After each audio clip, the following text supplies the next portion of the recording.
I can only imagine what the family's going through, the neighbors are going through. This is a horrible incident. It's tragic, sad, and it's certainly shaken this community. Now, you live in Alameda and work in Alameda. Where were you? Were you at home? And then tell me how you were notified. Confirm you went to the scene, and tell us, if you, as much as you can, the scene that you saw that night. Yeah, I was driving home from visiting my mother, who does not live in Alameda. I got a phone call from one of my captains. He told me what was going on. I told him I was going to drive directly to the scene. I wasn't in a uniform or in business attire. In fact, my wife and I were just on a walk, and so I was in gym attire. I pulled up to the scene and saw police cars everywhere, saw tape everywhere, and I saw the sad faces of my officers, and I saw the confused faces of our community. And I was briefed on what happened, and that was my first experience on this incident.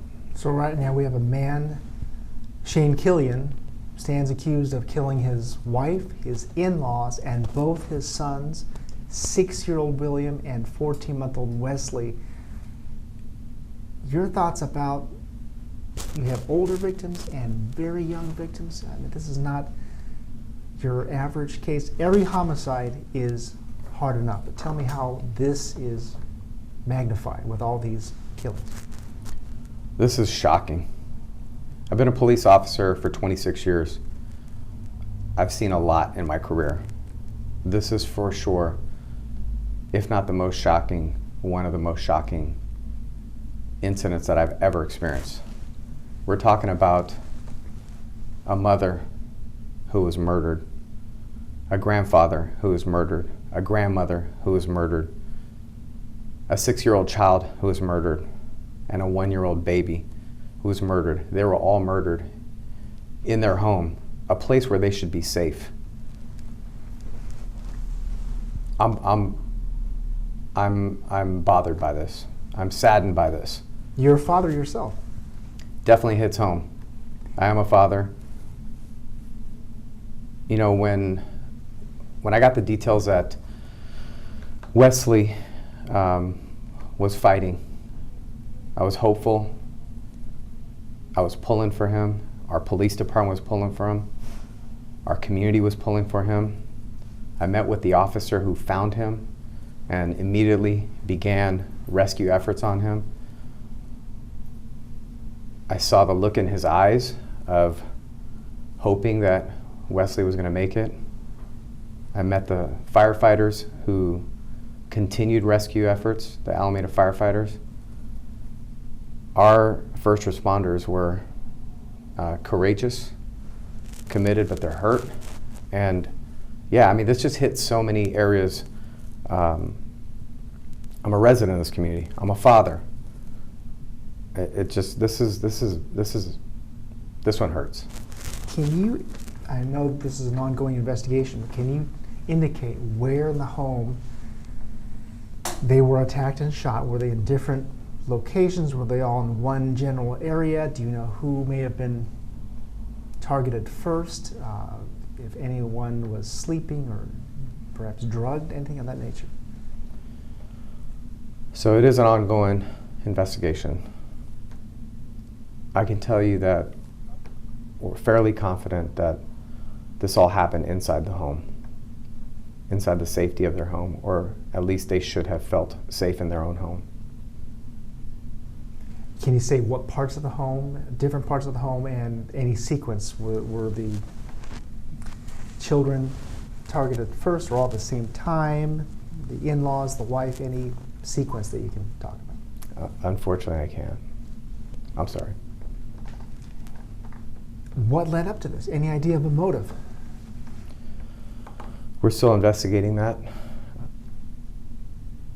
It's too early for me to go into that right now. It was senseless. And can you say if Mr. Killian invoked his right to an attorney, or did he make any statement, self-serving or otherwise? I can say this. He spoke with our investigators. As far as what was said, I can't go into that. You guys recovered a semi-automatic pistol you believe was used in the killings, and apparently an illegal AR-type rifle that was not used. Was there any other guns that were found there at the home? I'm aware of those 2 firearms. I'm not aware of any additional firearms that were recovered. There were several other items of evidence that were recovered. We're continuing to follow up on things as they develop. We want to put together a strong case. The person who did this should be held accountable. You alluded to, in one of your first news conferences, you saw and heard about what happened. You believe you know what happened, and that you had a very specific label for this guy in custody. Tell me about that. I wish I could share right now what I know. And I remain with what I described him as. I think anyone who hears about, again, as I said earlier, a mother, a grandfather, a grandmother, a 6-year-old child, and a 1-year-old child being murdered, that information alone would lead anyone to know that those are the actions of a coward. He's now in jail, no bail. He's been charged with 5 counts of murder, along with some enhancements, but notably, the DA's office has not charged him with the special circumstance of multiple murder, which I believe ordinarily could be lodged by predecessor DAs. Your thoughts about that? Knowing that DA Pamela Price has issued a statement saying if you add up all the years with the enhancements and the underlying murder charges, he could potentially get 200 plus years. Is that enough? Isn't that enough? This is one of the worst incidents that I've been to, the worst crime scenes I've ever seen. I think that the law books are clear on when special circumstances should apply. As far as the decision points, the decision making by the district attorney, I don't have that information. That information, you'd have to ask the district attorney's office about that. Now, you reached out to DA Price. Tell me what you did and what your concerns were and her response. Yeah, so I sent the DA a text message to understand the charges, the process. I did not receive a reply back to my text message. I waited a day. I understand there's a lot going on.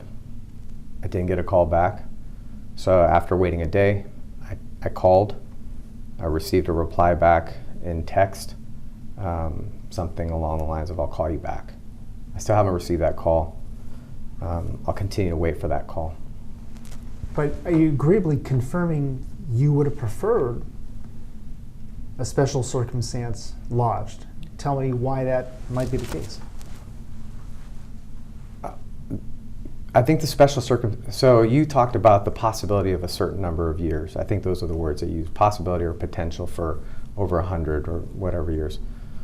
Here's what I also know, that yes, that those number of years are possible and there is a potential for that.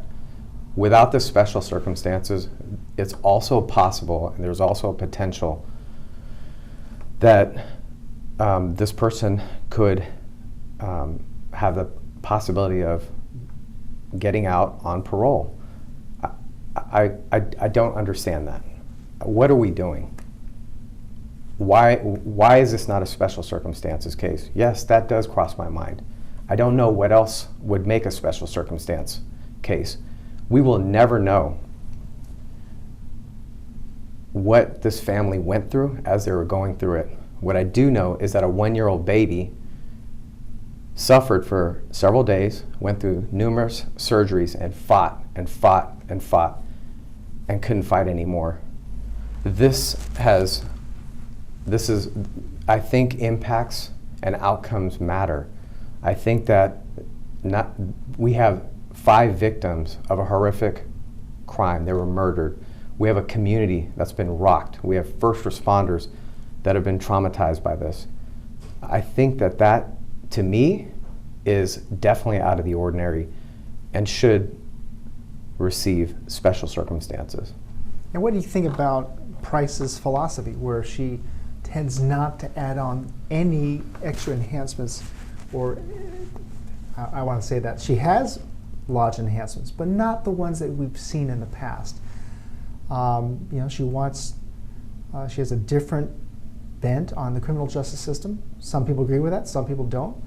Do you see what she's trying to do and kind of reinvent this system so that people are given a second chance, per se, and aren't imprisoned for the rest of their lives? So I'm not going to make this interview about the DA herself and her philosophies. I think there are some cases where perhaps there's room for someone to maybe be rehabilitated. But I also think that there are some cases where I don't think that a person should have the opportunity to be able to come back out and walk the streets. That right now is on the table. Yes, I appreciate the enhancements, but I also know from being in this business long enough that there's also a potential that this person could get out after serving a certain number of years. I don't think that everybody should be in jail forever, but I think some people need to be.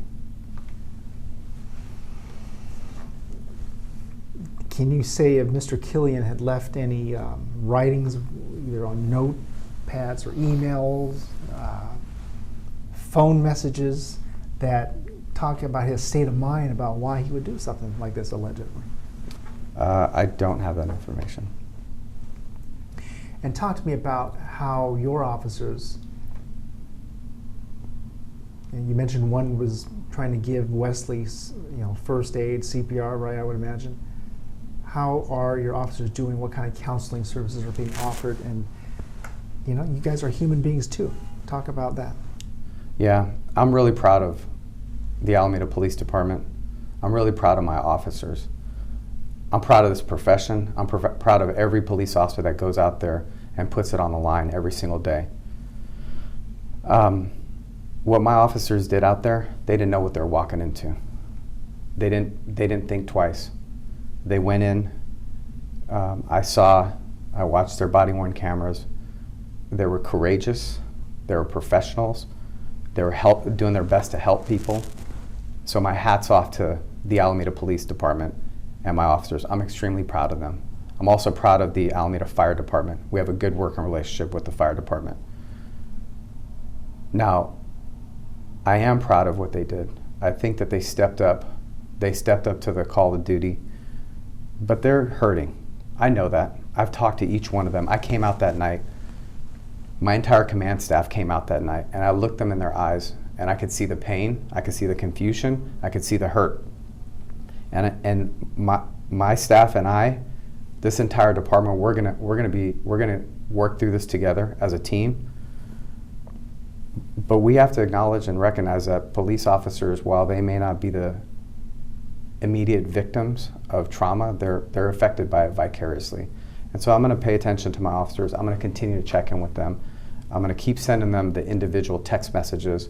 I'm going to keep calling them and telling them how amazed I am. Because you got to start that way. You got to have the communication in that way, so I can make those assessments to see how it's impacted them.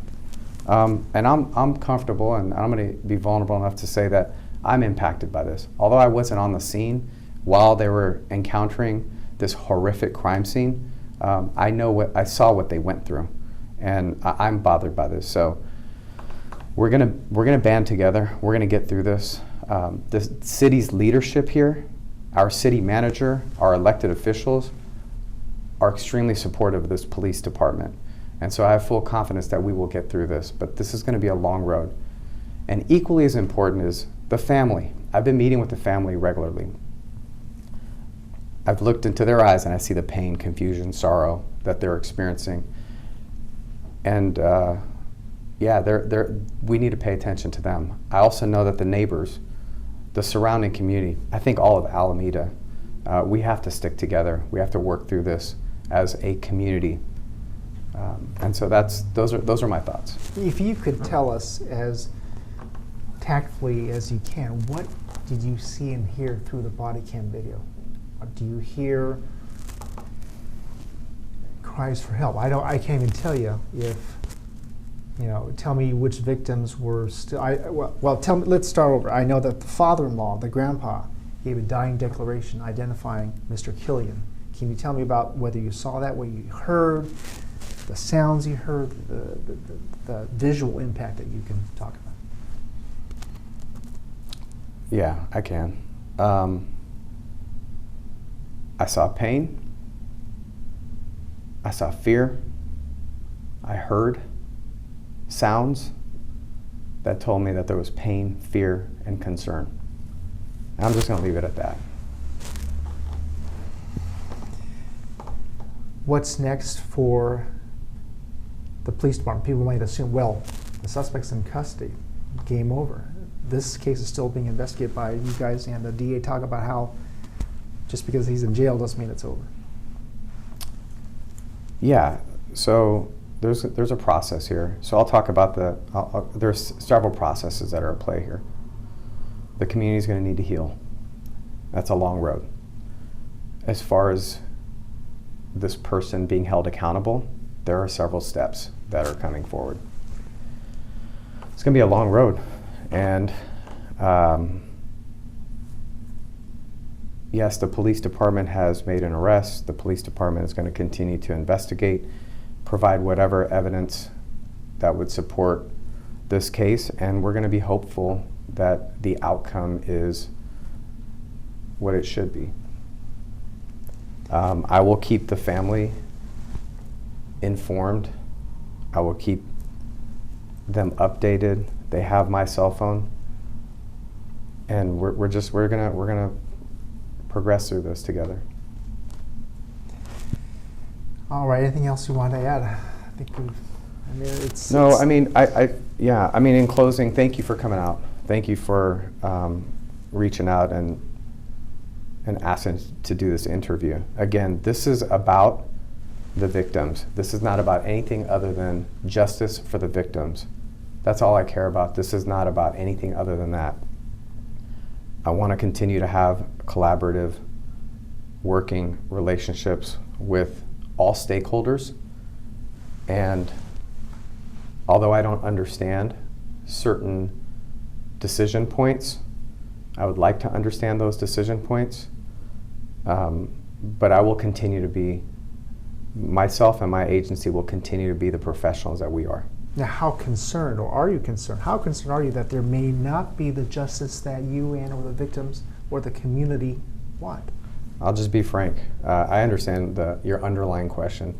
I think that this is a special circumstances case. I don't think that a person who has murdered a grandfather, a grandmother, a mother, and 2 children should be able to be able to get out. That's on the table right now. I don't understand what are we doing here.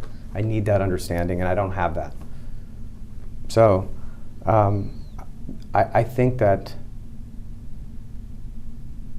he has to be held accountable. All right. Thank you,